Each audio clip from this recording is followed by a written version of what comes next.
তো গাইজ আজি মই আপোনালোকক মোৰ সৰু ফুলৰ বাগানখনৰ অলপ আপোনালোকক আপডেট দিবলৈ বিচাৰিম। তো কি কেনেকুৱাকৈ আছে বাগানখন, ফুলডাল যে কাটি দিছিলোঁ কি হ'ল, তো সকলো আপডেট দি আছোঁ। তো গাইজ যিডাল ফুল মই কাটি দিছিলোঁ, তো আজি এই ফুল গছডালৰ অলপ আপডেট দিবলৈ বিচাৰিম। তো দেখিছে এই গাছডাল মই যেতিয়া ঠানিৰ পৰা কাটি দিলোঁ তেতিয়া নতুনকৈ আৰু ফুল লাগিবলৈ ষ্টাৰ্ট কৰিলে। আৰু এডাল গছৰ পৰা কেইডাল গছ হ'ল দেখা আছোঁ। এইডাল গছ বিশেষকৈ নাপায় আমাৰ অসমত, তো মানে দেখিবলৈ পোৱা নাযায় বিশেষকৈ। তো আজি মই দেখাবলৈ বিচাৰিম যে কি হ'ল কি হোৱা নাই গছডালৰ। যিডাল গছ আছিলে সেইডাল মেইন গছডাল আজি অলপ বাগানখন চাফাও কৰিলোঁ। মোৰ যিখন সৰু মিনি বাগান আছে বাগানখন চাফা কৰিলোঁ, লগতে ফুল গছবিলাকৰ অলপ আপডেট দিওঁ আপোনালোকক। তো চাওক এইডাল গছডাল যিটো ঠানি মই কাটি দিছিলোঁ একদম গুৰুতে, তো আৰু ইয়াতে ধুনীয়াকৈ ঠানিবিলাক হ'ল হৈ ফুল লাগিবলৈ ষ্টাৰ্ট কৰিছে। কিন্তু এইডাল আচলমতে খৰালি কাৰণতহে এইডাল ফুলডাল ফুলে, যেতিয়া পানী চানী নাথাকে তেতিয়াই ফুলডাল বেছি ফুলে। তো তথাপিও দেখাই দি আছোঁ। তো কৈছে ৰঙা পাতৰ ফুলডাল, তাৰপিছত ইয়াতে হালধীয়া ফুল গছ এইবিলাক ৰুই দিছিলোঁ। তো পানীৰ বাবে অলপমান এতিয়া ফুল নালাগে। আৰু ইয়াতে চাওক এটা গোলাপ ফুল লাগি আছে, ইয়াত চাওক গোলাপ ফুলটো চাইছে। ইয়াতে এডাল গোলাপ ফুল ৰুই দিছিলোঁ, পিংক কালাৰৰ হৈছে। আৰু লগতে ইয়াতে হালধি, ইয়াতে ধুনীয়া ফুলৰ গছ দুটা পুলি আছে, কিন্তু এতিয়া নালাগে, এইটো খৰালি কালত ফুল লাগে। আৰু এইডালৰ পৰা কেইডাল ফুল হ'ল দেখিছে, এডালৰ পৰা দুডাল এইটো চাইছে, এইটো এডাল আৰু এইটো এডাল দুডাল। আৰু লগতে এটা পুলি হৈছিল, আপোনালোকক দেখাইছিলোঁ দুটা পুলি, এটা মাহঁতক দিলোঁ।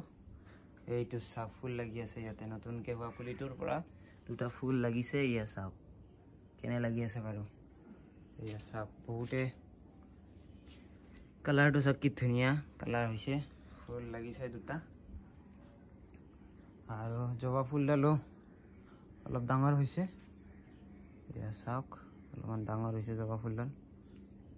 তুলসীৰ পাত, ধান, তাৰপিছত এইটো চাইডে তেনেকৈ পুদিনা অলপ ৰোৱা আছে আৰু তুলসীডাল ইয়াতেও। তাৰপিছত গাইজ মই আপোনালোকক দেখাম, চাওক মই ইয়াতে ভোট জলকীয়া ৰুই দিছিলোঁ। তো ভোট জলকীয়াৰ পুলি কি ধুনীয়াকৈ ইপিনে এডাল আৰু ইপিনে এডাল, দুডাল ভোট জলকীয়া। আৰু ইয়াতে চাওক গোলাপ ফুল ৰেড কালাৰ লাগি আছে, বিচাই খাই দিলে, তাতে লাগি আছিলে বিচাই খালে। আৰু এতিয়া চাওক জলকীয়া পুলিবিলাক এইবিলাক ৰোৱা নাই, কাৰণ দুডাল ৰুইছোঁ যিহেতু হ'ব, ইয়াতে ডাঙৰ হ'বলৈ ধৰিছে, লাগিলে দেখামেই আপোনালোকক। আৰু এইটো চাওক পিংক কালাৰৰ গোলাপ ফুল গছডাল, এইখিনিয়ে ইয়াতে ফুলৰ গছ। বিশেষকৈ এডাল পুলিডাল দেখাবলৈ আপোনালোকক ভিডিঅ'টো বনালোঁ। চাওক কি ধুনীয়া এটা পুলি হৈছে। এডাল ঠানিৰ পৰা নহয় প্ৰায়, কিন্তু কেনেকৈ এটা পুলি হ'ল সেইটো ভগৱানে জানে। আৰু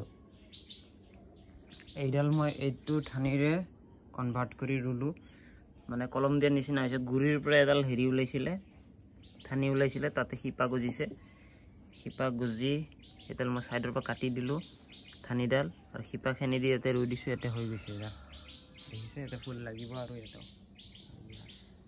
ফুল লাগিব ষ্টাৰ্ট হৈছে। তো এয়াই ভোট জলকীয়াৰ পুলি, পিংক কালাৰৰ গোলাপ ফুল, আৰু